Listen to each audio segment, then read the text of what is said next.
महाराज कोणत्या जन्मात देवाची भेट होईल हे सांगता येत नाही. ह्या जन्माचा विषय सोडा,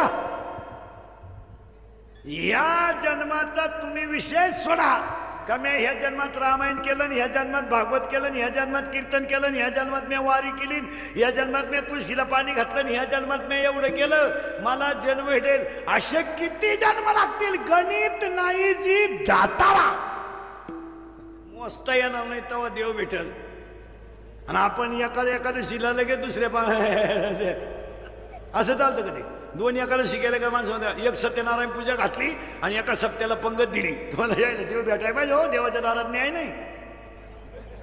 देव कसं काय भेटेल भाऊ? तुझ्या पैसे सगळे पापाचेच होते. लोकांच्या बुद्ध्या भ्रष्ट झाल्या ते अन्न खाऊन. लोक उलटे एकादशीला बोंबील भाजायला लागले, उरफाट झालं. अर्थ लोपले, पुराणी नाश केला, शब्द ज्ञानी विषेलो विमानन साधनाव घे बुडवले. बाह्य रंगाचा परमार्थ कुठं चालतो का महाराज? नव्या नवरीची मेकअप किती जरी केली तर ती काय काम टिकती का? नव्या नवरीची मेकअप फक्त मांडवापुरती टिकती. मग नामदेवरायाचं म्हणणं पहा किती सुंदर आहे. आजच्या मंगा सुरू झाल्या मंगाला नामदेवरायाचं म्हणणं असं आहे, अनेक जन्माची पुण्य होती तेव्हा तीळ पुण्य साचा पडे हेतो बहुता जन्मी जोडे बहुत सुकृताची जोडी म्हणून विठ्ठली आवडी. मागच्या जन्मीच्या पुण्याचा ठेवा होतो म्हणून मी जन्माला आलो. आणि आता काकडा कसा झाला ऐका. आषाढ शुद्ध 15 ते कार्तिक शुद्ध 15 हा जो काळ आहे. आता याला जुनी वारकरी काय म्हणते माहिती का? देव झोपले आणि आज देव उठले.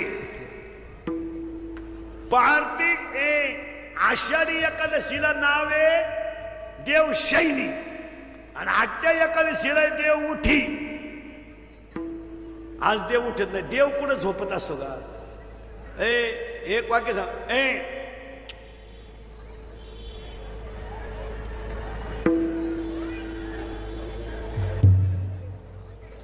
विठाला विठाला विठाला